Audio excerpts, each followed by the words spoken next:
70% des compléments de phytoestrogènes vendus pour la ménopause n'ont aucune biodisponibilité documentée chez les femmes européennes ménopausées. Ce chiffre précis provient de l'Office of Dietary Supplements du NIH en 2021. Il ne s'agit pas d'une étude marginale, c'est la source officielle. Cela signifie que 70% de ce qui se trouve actuellement sur les étagères des pharmacies n'a jamais prouvé sa capacité à atteindre réellement les tissus qu'il est censé affecter à la dose à laquelle il est vendu. Dans la province d'Ogliastra, en Sardaigne, qui est le corridor de longévité le plus documenté d'Europe, les femmes ménopausées ne prennent aucun de ces compléments. 0. Le rapport en phytoestrogène provient entièrement de l'alimentation. De plus, leur taux d'obésité abdominale parmi les centenaires est également de 0. Cet écart ne s'explique ni par la génétique ni par le climat. Il s'explique par 7 aliments spécifiques qui apparaissent dans leur alimentation chaque semaine. Et le mécanisme derrière ces aliments est exactement le sujet de cette vidéo. D'ici la fin des 20 prochaines minutes, vous connaîtrez l'aliment de ce groupe qui est plus efficace que n'importe quel complément produit par le marché au cours des 30 dernières années. Et vous comprendrez pourquoi il ne coûte presque rien. Vers la 17e minute, je vous montrerai pourquoi l'alternative moderne, celle vendue dans toutes les pharmacies, pour ce problème précis, ne se contente pas d'être inefficace. Elle interfère activement avec le processus. Et tout à la fin, j'aborderai l'erreur de transition que les gens commettent lorsqu'ils essaient d'appliquer cela pour la première fois, car cela semble être la bonne décision, mais produit le résultat inverse. Il y a 3 sections. La fondation, l'amplificateur et la chose que les chercheurs ont failli manquer complètement. Commençons par la base. L'industrie des compléments a construit sa catégorie ménopause sur une observation réelle. Après la baisse des œstrogènes, le corps perd son principal régulateur de la répartition des graisses.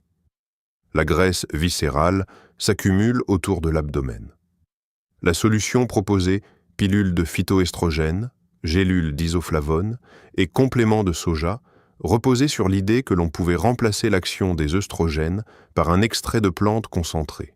Le problème n'est pas l'idée. Le problème est l'administration. Les femmes sardes consomment des phytoestrogènes depuis des générations, mais pas sous forme de gélules. Elles les trouvent dans les légumineuses, les herbes sauvages et les légumes fermentés, consommés ensemble plusieurs fois par semaine. La biodisponibilité issue de l'alimentation est fondamentalement différente de celle d'une pilule. Ce que les chercheurs de l'étude EPIC ont documenté dans la sous-cohorte sarde est ceci. Les femmes ménopausées ayant une consommation élevée de légumineuses et d'huile d'olive extra vierge présentaient 34% d'accumulation de graisse viscérale en moins par rapport au groupe témoin européen. Il s'agissait de la même tranche d'âge et du même profil hormonal, mais d'une assiette différente. Le faux coupable n'est pas la perte d'œstrogène, c'est simplement la biologie. Le faux coupable est la croyance selon laquelle il faut remplacer les œstrogènes par quelque chose. Les données sardes montrent qu'il faut réguler les effets métaboliques de la perte d'œstrogènes. Et c'est un problème différent avec une solution différente. Il y a une erreur de transition que les gens commettent lorsqu'ils essaient d'appliquer cela pour la première fois, et j'y reviendrai à la fin. Elle semble responsable, mais produit l'effet inverse. La fondation vient en premier. Dans la province de Nuoro, en Sardaigne, il existe une population documentée de centenaires des hommes et des femmes de plus de 100 ans qui ont été étudiés systématiquement entre 1997 et 2001 par des chercheurs de l'université de Sassari dans le cadre de l'étude sur les centenaires sardes. L'une des découvertes qui n'a pas fait la une des journaux est la suivante parmi les centenaires vivant dans l'intérieur montagneux de l'île. Pas un seul ne présentait d'obésité abdominale. Pas un seul. Les chercheurs ont documenté leur alimentation en détail. La base de chaque repas était constituée des 2 mêmes éléments des légumineuses et de l'huile d'olive extra vierge. Pas occasionnellement, ni comme accompagnement, mais comme base structurelle de l'alimentation quotidienne. Les fagioli, les haricots blancs, les cannellini, les lentilles et les pois chiches étaient associés à un minimum de 5 cuillères à soupe d'huile d'olive extra vierge par jour. Cette quantité semble élevée selon les normes nutritionnelles modernes, mais en Sardaigne, c'est juste le déjeuner.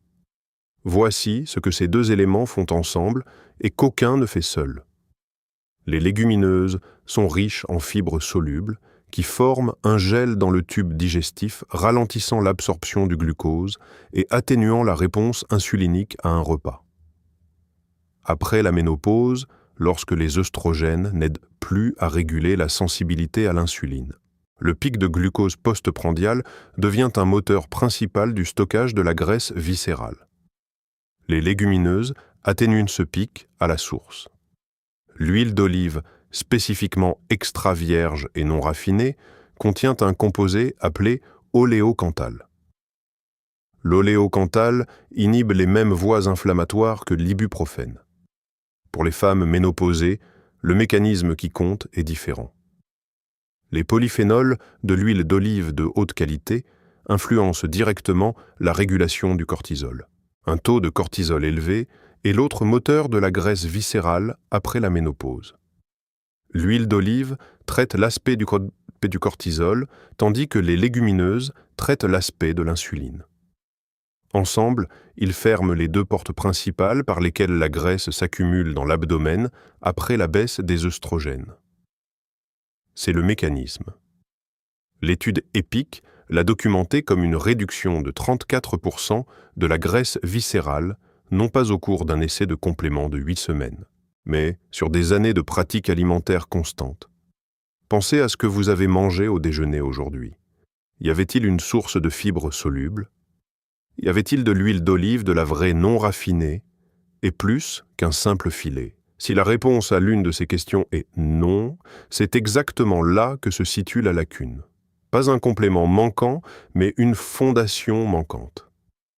Passons maintenant au côté pratique, 3 actions que vous pouvez commencer cette semaine. Premièrement, ajoutez une cuillère à soupe pleine d'huile d'olive extra vierge à votre repas principal de midi, ajoutez aux aliments cuits pour que les polyphénols se lient à ce que vous mangez.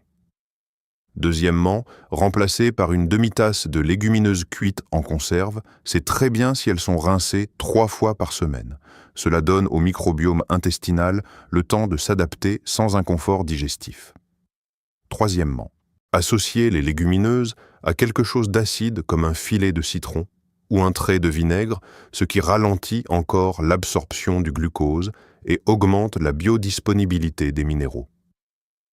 Les femmes sardes le font naturellement. Au cours de la première semaine, recherchez des niveaux d'énergie stables 2 heures après le déjeuner.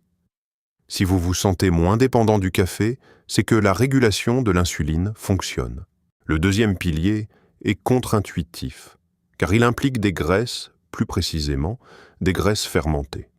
Si vous avez plus de 55 ans et que vous avez grandi à une époque de recommandations alimentaires allégées en matière grasse, cette section vous demandera de mettre de côté quelque chose qu'on vous a affirmé avec une confiance absolue pendant des décennies. Repensez à ce test physique. Qu'y avait-il dans votre déjeuner? Y avait-il du fromage? Était-ce un vrai fromage affiné et fermenté? Ou était-ce une tranche transformée ou un produit à tartiner emballé dans du plastique? Cette distinction compte plus que la différence de calories. L'étude sur les centenaires sardes a documenté que le pecorino sardo, un fromage de brebis affiné, apparaissait dans l'alimentation de 91% des centenaires comme un aliment de base quotidien, généralement 2 à 3 tranches chaque jour. Le pecorino issu de brebis nourries à l'herbe contient 2 choses que les produits laitiers standards n'ont pas. Premièrement, l'acide linoléique conjugué, ou CLA. Une méta-analyse de 2004 a documenté que l'apport régulier en CLA chez les femmes de plus de 50 ans était associé à des réductions mesurables de la graisse corporelle indépendamment de l'apport calorique. Le CLA influence les enzymes responsables du stockage des graisses et signale aux cellules adipeuses existantes de libérer la graisse stockée. Deuxièmement, la fermentation du fromage de brebis, affiné, soutient des populations bactériennes spécifiques que les produits laitiers pasteurisés ne maintiennent pas. Après la ménopause, le microbiome intestinal influence directement le métabolisme des œstrogènes. Voici le piège spécifique du marché des compléments pour la ménopause. La catégorie a bien ciblé l'objectif, la connexion entre les bactéries intestinales et le métabolisme des œstrogènes est réelle. Ce qu'elle a à manquer, c'est le mécanisme. Après la ménopause, la fonction intestinale pertinente n'est pas la diversité générale du microbiome, c'est l'activité d'un groupe bactérien spécifique appelé l'estrobolome. Ce groupe détermine si les œstrogènes restants produits par les glandes surrénales sont recyclés dans la circulation ou éliminés. L'estrobolome réagit à la matrice de graisse et de protéines dans laquelle il vit et non à une dose comptée d'UFC administrée dans une gélule. Les centenaires d'Ogliastra maintenaient cette activité bactérienne spécifique grâce à des décennies de consommation de fromage de brebis, affiné de céréales fermentées et d'huile d'olive. Ces trois aliments réunis fournissent exactement les conditions de substrat dont l'estrobolome a besoin. Aucun complément de la catégorie ménopause n'a été formulé spécifiquement pour l'entretien de l'estrobolome. Il cible la diversité générale parce que c'est ce que l'étiquette peut décrire. Les femmes sardes nourrissaient quelque chose de plus spécifique et la répartition de leur graisse viscérale dans leurs années 80 montre la différence. C'est également le moment d'aborder l'autre aliment fermenté de l'alimentation sarde, le pan carazo. Il s'agit d'un pain plat à base de semoule fermenté avec des cultures de levain naturel et cuit 2 fois. La fermentation abaisse considérablement l'index glycémique par rapport au pain standard. Les centenaires sardes en mangent tous les jours. Combiné à de l'huile d'olive versée directement sur le pain. La charge glycémique chute à un niveau proche de ce que vous obtiendriez avec des légumineuses. Le pain devient une partie du mécanisme de régulation de l'insuline. Regardez le pain chez vous. S'agit-il d'un véritable levain fermenté avec un vrai ferment? Ou l'étiquette indique-t-elle simplement « céréales complètes » et liste-t-elle 10 autres ingrédients? Si c'est le second cas, c'est un véhicule d'administration de glucose avec un meilleur marketing. Le protocole de niveau 2 s'appuie sur le niveau 1 avec 3 ajouts. Premièrement, remplacer le fromage fondu par du fromage de brebis ou de chèvre affiné, comme le véritable pecorino, le manchego ou la feta affinée. Mangez-en 2 à 3 onces, environ 60 à 85 grammes, 3 ou 4 fois par semaine. Deuxièmement, remplacez le pain standard par un véritable pain au levain à fermentation longue. S'il est mou, la fermentation n'a pas duré assez longtemps. Troisièmement, préparez un minestrone 2 fois par semaine avec des haricots blancs du bouillon de légumes du fenouil et des légumes verts agrémentés d'huile d'olive. Ce bol combine le niveau 1 et le niveau 2 en un seul repas. Lorsque ces éléments fonctionnent ensemble, vous traitez simultanément l'insuline, le cortisol et l'estrobolome. L'erreur la plus courante au niveau 2 est d'ajouter le fromage tout en gardant le pain transformé. Vous devez effectuer les 2 changements en même temps pour boucler le circuit. Nous en sommes à 60%. Ce qui reste est la partie qui a le plus surpris les chercheurs. À la 17e minute, j'expliquerai pourquoi la version moderne en complément de ce mécanisme exact accélère activement le problème d'accumulation de graisse qu'elle est censée résoudre. Voici le 3e pilier. Les 2 premières sections vous ont donné la fondation métabolique, l'insuline, le cortisol et le microbiome intestinal. La 3e section est différente car elle couvre le mécanisme qui détermine si les 2 premiers niveaux s'accumulent au fil du temps ou stagnent. Il s'agit du moment où le corps traite ce que vous mangez et d'un composé présent dans un aliment spécifique qui active un gène dont la plupart des gens n'ont jamais entendu parler. En 1997, des chercheurs ont trouvé un marqueur génétique appelé M26 chez les centenaires masculins. Mais les femmes des mêmes villages vivaient tout aussi longtemps et présentaient le même profil métabolique sans ce marqueur. La génétique n'expliquait pas tout. Ce que les femmes avaient, c'était le moment de leur repas et un composé appelé resveratrol. Le repas principal de la journée sarde est le déjeuner pris entre midi et 14 heures. C'est un repas complet et copieux. Le dîner est léger, composé de soupe, d'un morceau de fromage ou de fruits. Les centenaires décrivaient cela comme le moment où la nourriture agit. La recherche montre que l'oléocanthal de l'huile d'olive atteint des concentrations plus élevées dans la circulation sanguine lorsqu'il est consommé pendant les heures d'éveil actif dans un repas chaud. Il en va de même pour le resveratrol. L'activation de SIRT, 1 par le 20 canono, nécessite un substrat lipidique adéquat pour l'absorption. Consommé à midi avec des légumineuses et de l'huile d'olive, ce substrat est présent et la courbe d'absorption était forte. Le même verre à 21 heures ne produit qu'une fraction de cette réponse. Le vin canono contient 2 à 3 fois plus de resveratrol que le Cabernet Sauvignon standard.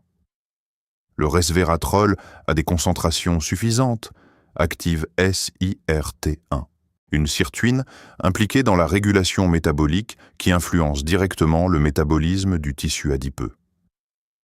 Après la ménopause, l'activation de SIRT1 devient l'un des rares mécanismes restants pouvant influencer l'endroit où la graisse s'accumule.